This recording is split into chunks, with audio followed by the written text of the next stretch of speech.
కాకినాడ జిల్లాలో ఓ బాధితుడు రక్తపు మరకలతో నేరుగా కోర్టుకు వెళ్లాడు. తనకు పోలీస్ స్టేషన్లో న్యాయం జరగడం లేదని జడ్జి ముందు ఆవేదన వ్యక్తం చేశాడు. తనకు న్యాయం చేయాలంటూ మ్యాజిస్ట్రేట్ ముందు బాధితుడు వాపోయాడు. దీంతో వెంటనే స్పందించిన జడ్జి బాధితుడిని ఆసుపత్రికి తరలించాలని పోలీసులను ఆదేశించారు.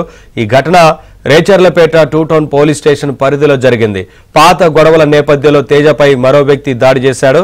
ఈ ఘటనలో తీవ్రంగా గాయపడిన తేజ నేరుగా కోర్టు వద్దకు వెళ్లడం తీవ్ర చర్చనీయాంశంగా మారింది.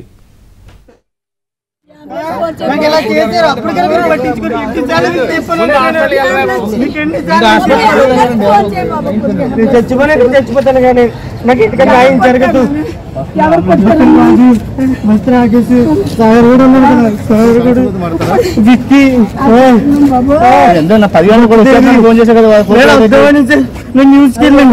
న్యూస్కి వెళ్ళినప్పుడు చూపించండి, చూపించారు.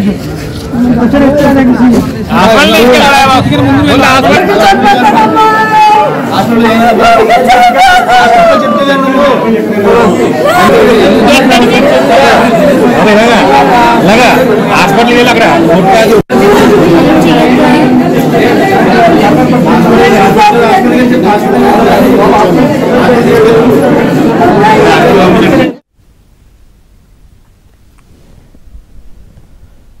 అప్డేట్స్ మా కరెస్పాండెంట్ అప్పారావు నాడు తెలుసుకుందాం. అప్పారావు, ఈ కేసుకు సంబంధించి పోలీసులు ఏం చెప్తున్నారు, ఏంటి వివరాలు? నవీన్, ఈ రోజు మధ్యాహ్నం కాకినాడలోని సెకండ్ క్లాస్ మేజిస్ట్రేట్ కోర్టులో అనూహ్య సంఘటన చోటు చేసుకుంది. పూర్తిగా ఒళ్లంతా రక్తం కారుతూ ఓ వ్యక్తి నేరుగా తను రక్షించండి, తనకు న్యాయం చేయాలని చెప్పి నేరుగా జడ్జి దగ్గరికి రావడం తీవ్ర కలకలం రేపింది. ఒక్కసారిగా అనుకోని పర్యటనతో అక్కడ ఉన్న జడ్జితో పాటు మిగతా న్యాయవాదులు, న్యాయమూర్తి వాళ్ళందరూ కూడా పొంగుతున్న ఆశ్చర్యపోయే పరిస్థితి నెలకొందని చెప్పాలి. ముఖ్యంగా చెప్పాలంటే కాకినాడ పట్టణంలో రేచర్ల ప్రాంతానికి చెందిన తేజ అనే వ్యక్తి తను నలుగురు తీవ్రంగా కొట్టి గాయపరిచారని పోలీస్ స్టేషన్ కి వెళ్తే కనీసం పోలీసు కేసు కూడా నమోదు చేయలేదని, అందుకే తనకు న్యాయం చేయాలంటూ ఆ తేజ అనే వ్యక్తి పూర్తిగా ఒళ్ళంతా రక్తం కారుతూ తల నిండా మొత్తం తల తను వెనుక భాగంతో మొత్తం రక్తం కారుతూ నేరుగా ఆ జడ్జి దగ్గరికి రావడం తీవ్ర కలకలం రేసింది.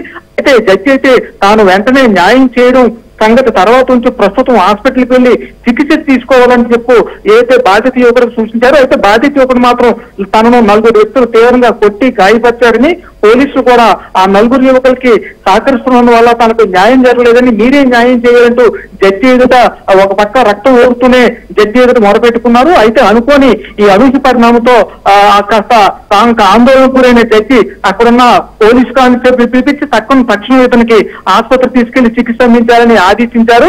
దీంతో దగ్గరలోని కాకినాడ జీజీహెచ్ ఆసుపత్రికి యువకుని తీసుకెళ్లి ప్రస్తుతం చికిత్స అందిస్తున్నారు. అయితే ఒక్కసారిగా కోర్టు హాల్ లోపలికి రక్తం ఊరుతూ ఓ యువకుడు వచ్చి న్యాయం చేయాలని కోరడంతో భద్రతా లోపలపై కూడా జడ్జి కాస్త ఆగ్రహం వ్యక్తం చేసినట్టు తెలిసింది. అయితే గత పాత కక్షల నేపథ్యంలోనే తేజ అనే యువకుడిపై నలుగురు యువకులు గాయపరిచినట్టు కాకినాడ 2 టౌన్ పోలీసులు చెప్తున్నారు. దీని సంఘటన సంబంధించి పోలీసులు కేసు కట్టడానికి కూడా ప్రస్తుతం సన్నాహాలు చేస్తున్నారని చెప్పొచ్చు నవీన్.